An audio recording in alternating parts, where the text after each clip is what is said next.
Let's do it. This is the SEC Insider Hit. And it's presented by Blue Cross Blue Shield of Mississippi. It's good to be blue. Interesting topic this morning. Should kicking be abolished from football? Let it rip. On the Ag Up Equipment John Deere Tractor text line, 601-885-3776. Want to say good morning, welcome into you. We are the Out of Bounds Show. ESPN 105.9 The Zone. I am your host, Bo Bounds. We want to thank you for going to Spotify or Apple Podcast, searching Out of Bounds with Bo Bounds. We've got a lot of content on there, including Eric Moltz, who played at Mississippi State with the Buffalo Bills. He was great last week. What day did we have Eric on? I don't remember. I think Eric was Friday. Was he Friday Eric was or Friday. Thursday? Yeah, he was Friday because we had Ross Tucker at 7:30 on Friday talking the best food in press boxes across the NFL. He was funny. Which was hilarious. I can't imagine using mac and cheese as a topping. He said he does a bed of pulled pork barbecue and then tops it off with mac and cheese. So that was a hoot at 7:30. Speaking of mac and cheese, Two Brothers Smoked Meats in the Cotton District in Starkville, some of the best in the state. Go ahead. And then Eric Molds talking about Charles Woodson being from Mississippi. Who Did knew? we confirm that? We did. Yeah. Picayune? Is that what he said? He spent like a minute there? He said Picayune until he was 10 years old, and then he moved. Okay. Yeah. So no idea. But then just him talking about, playing in Buffalo, them practicing outside so that they're, getting used to the weather. Man. Yikes. No. I mean, I can walk outside in really cold weather, even, take one of my walks, but I don't want to, practice football in Buffalo. No. But then you have those coaches that are like, this is football weather. Absolutely. And they get so hyped about it, especially when it's raining. Mike Leach always wanted to practice outside. Joe Moorhead, if there was one drop of rain, inside, boys. No wonder that program went soft so fast. I remember in fourth, fifth, and sixth grade, if it was raining too hard, well, we would practice outside in the rain anyways. But if it was raining too hard, we would go to the gym at Old Town Middle School and practice indoors with our cleats off and do walkthroughs. We would still practice. That's awesome. So this was in middle school? This was fourth, fifth, and sixth grade. Yeah. This is before middle school. That's awesome. But we were also the team to beat. 8-0 champions in fourth grade. Oh, were you really? By the way, starting tight end. Don't mean to brag. You were 8-0 in fifth grade? Yeah, we were the champs. Wow. We played the championship game at MRA, actually. I bet it was packed. And it kind of was. Probably couldn't even get a parking spot. No, I know how bad you want a hot dog at a football game. Couldn't probably get a hot dog. No, probably trumped MRA hosting prep and JA and Deion Sanders' team on a Friday night. Oh, definitely bigger than the MRA Oak Grove game. 100%. Yeah. Even though Hattiesburg can hold thousands of people. So Pop Warner, or whatever it's called at that level, fifth grade, you went 8-0?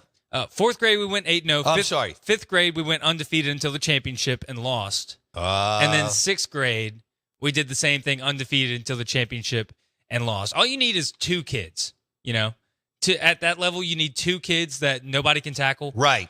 And you win. Right. That's like in high school, we played against Don Ragsdale, who played at Pisgah. Right. We had a good defense. He ran for 500 yards. Did he really? 5 touchdowns. That's awesome. He was throwing our biggest players. Running through y'all like hot butter. Oh, I'm telling you. So demoralizing, too, because at the time, we were what do you average, 15 yards a carry? More. Had to be more. Because he was returning punts, too. I think he might have been their punter also. That's awesome. Because just in case he sees a hole. Right. Zip. Yeah, that's when the coach grabs him before. And look, here's the deal. We don't really want to punt. If there's any kind of crease, run it. Yeah. I know you had to have that player in high school.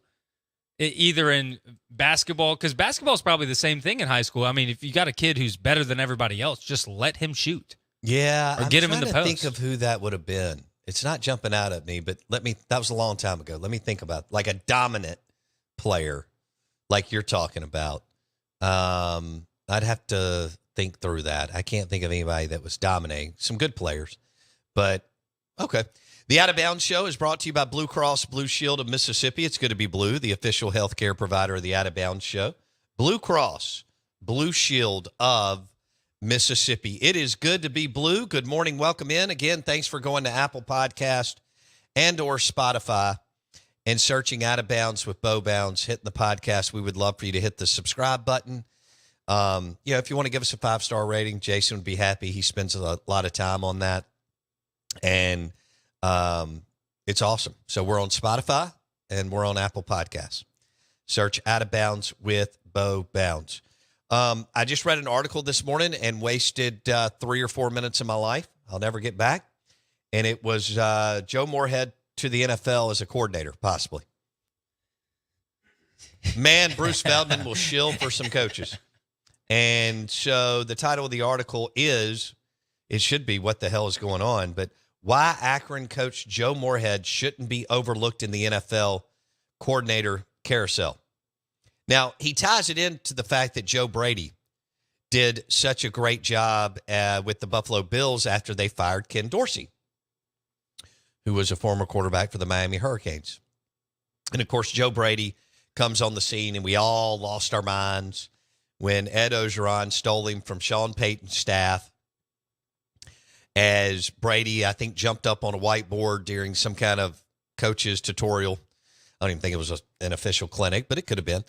And all of a sudden, Brady lands on the LSU team, Joe Brady and Joe Burrow, along with 2 first-round NFL wide receivers and many other pieces, roll out the most prolific offense in the history of college football. And Joe Brady was RPO this, RPO that, RPO this. So Bruce Feldman decided to give Joe Moorhead, not Joe Brady. He decided to give Joe Moorhead the label of, are you ready? I hope you're holding on. I mean, some of you, I don't want you to have to go home and start all over this morning. Get back in bed, get back up, shower, whatever. Do your little, rain dance that you do to deal with all the crazy people you do at work. But are you ready? Bruce Feldman labeled Joe Moorhead the godfather of the RPO. Holy Mary Olzab. Amazing. How do state fans feel about that? That's my main question. I think I can see why Bruce Feldman probably loves Joe Moorhead, because Joe was so damn likable as a guy. He was gullible. He was really, really kind. I spent the whole day with him in New Orleans one day. A friend of mine had a suite at the Saints game, and he called me and asked me if I wanted to go. Yes. So I threw little man in the car. We went down and watched him play. Well, I guess at some point he was like, hey, Moorhead's going to be with me, so come over to the Ritz-Carlton and have a Bloody Mary before the game. Okay. So we were staying at the Roosevelt. As you know, it's just a little 100-yard walk through the back. Go over there. Moorhead's there. He's literally talking to everybody, every Pittsburgh Steeler in the lobby. Just a nice guy. Shaking hands. Joe's a guy who runs he reminds you of a guy who runs a local construction company. Super nice, has a good business, doesn't miss church, coaches 5th grade Pop Warner football. Yeah, remembers your kids' names and what they're doing. Yeah, Joe is a nice guy. So I walked up to my friend and I said, well, I guess we'll be with, this was like an hour and a half before the game, and then we spent, I don't know how long at the Dome. So he ended up spending like 6 hours with him. And I sat with him for a little while. The nicest guy in the world. The suite next to us, I don't know how this had happened. The suite next to us, because Pittsburgh travels like no one else. Yeah. Pittsburgh, 49ers. There's a couple others, okay? But Blue Bloods, I mean, I know San Fran was later and out west, but they're still, man, they've won. Oh, with yeah. Walsh in Yes. Montana, and even with Seifert and Young. So the point is, and hell, Harbaugh took them to the Super Bowl, right? Against other Harbaugh. So I mean, they've had success, and now people think they could win it, or the Ravens, whatever. But the bottom line is, the suite to our left is full of Pittsburgh Steelers fans. Well, Joe starts high-fiving them. I mean, because, there's when you go out into the seats, you can, in some of them, you can cross over. Yeah. Right. And so, I mean, Joe's going crazy. And this is Roethlisberger versus Breeze. So It's an insane game. yeah. I think it was like 36-35 or 38-35. It's the best NFL game I've ever been to. Wow. Including the Monday night when Reggie Bush took 2 back and almost took 3. Okay? And Joe's just going nuts with these. And they're like, yeah, I'm from Pittsburgh, Easter, blah, blah. I mean, they're naming all these neighborhoods and all this stuff. And I'm like, Dan Mullen would never do that. Hugh Freeze would never do that. Jackie Sherrill would never do that. Lane Kiffin damn sure wouldn't do that. Lane Doesn't want to be in an area with more than, one person. Nick Saban would never sit up in a suite and high-five the guys next to him, right? And Moorhead's going crazy. So he still had a very childlike approach to life, which is good. But the guy that I was with leaned in. I don't know if it was at the hotel or he went, and they had become. He went, I don't think he's going to make it. I went, my God, it's early. I said, what? And he knows who. Obviously we're friends. He knows what I do, and so that's a little bit of intel, right? Yeah. And I'm like, why? He goes, I don't think he's got the. I don't think he's got the stuff to run the thing A to Z.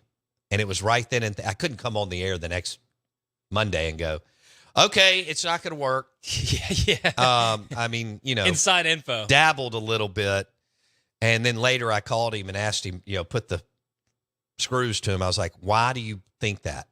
Tell me. That's what we do in our business, right? We talk to people outside the show. Why do you think that? No. Tell me.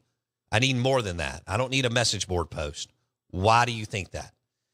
And, things started to, but he's a super nice dude. I mean, hey, he's at Akron. It's one of the worst programs in the country. I don't know why he took the job.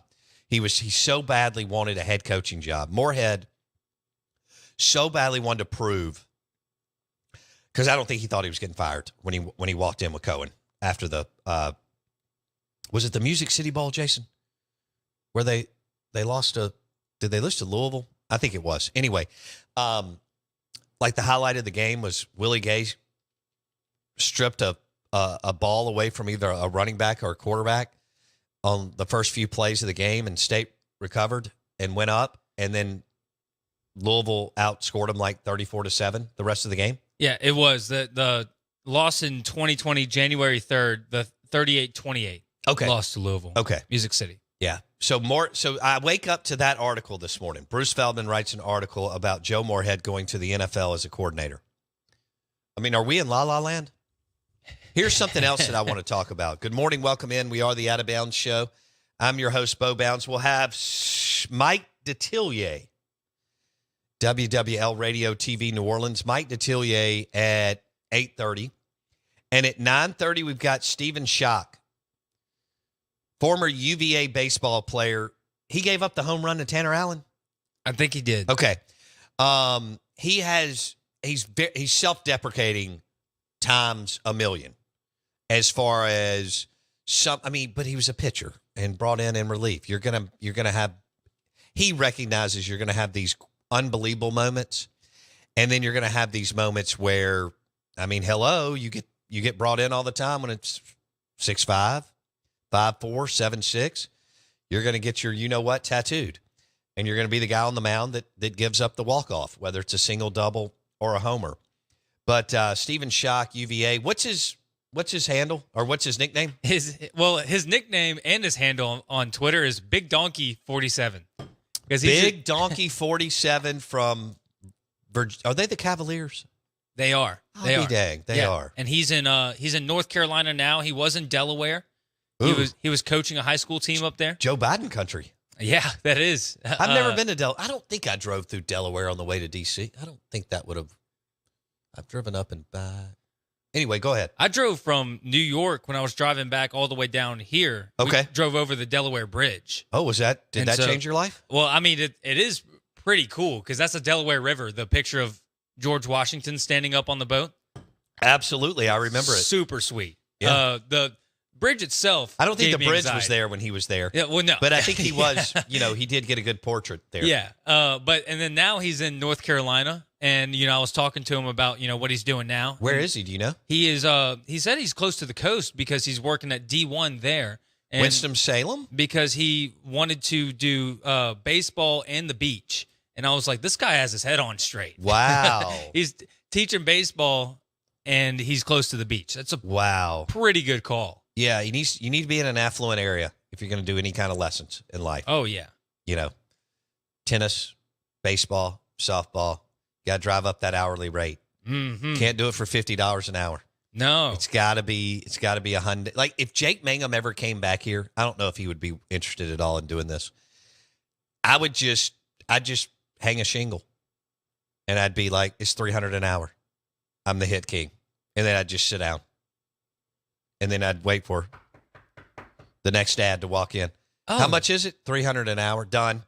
No doubt. My buddy that work played, less, more money, right? Because right now, if you're grinding for $80 or $90 an hour, or 40 or 50, I don't even know what the going rate is now in Madison and Rankin County. There's enough gung-ho dads and moms out there to lose their minds that I think you can get some cheddar. Yeah. But, if I'm Mangum, I just, boom. I'm $300. Well, I don't want to pay. I'm $300. I'm Jake Mangum. I can work 4 hours a day. That's not bad, right? $1,200 times 5. It's pretty solid. 4.33. What is that? 260,000. That's pretty good. Yeah, I'd say that's you don't have to practice law or do surgery or be a nurse anesthetist or anything, and you'll be just fine. I don't want to do any of those things you just said. I mean, my buddy played. I'll pay people to help me if I need something. Well, of course, like my knee. Yeah, of course. But my buddy played tennis for Mississippi State, and he does lessons around town, and I can't believe the kind of money that people pay hourly for tennis lessons. Good for him. But but he's charge more. Yeah, but he was like number one in the state from the time he was 5 years old to when he graduated. No, he wasn't. I'm telling you, he just made that up. No, he won. Let's ask our listeners. Did Jason just make that up? All right. Ag Up Equipment text line 601-885-3776. Is Jason basically claiming that everybody he grew up with was awesome at athletics? I'd like to know. 601-885-3776. Sorry, go ahead. No, he was look up Stedman Strickland, Mississippi high school tennis or whatever you want. He won high school tennis, he said, was a cakewalk for him. He won like 6 state championships from 7th grade to senior year. Oh. But is that good? I mean, he's like the Bill Russell of high school tennis. Wow. That's pretty wild. Okay. That's a pretty good trophy case. Speaking definitely. of tennis, did you hear about Nuno Borgi? Yeah. Huge. Played at Mississippi State, got to the second week of the Australian Open. He was an All-American at MSU. Played for the national title a few years ago. He was a singles and doubles maniac.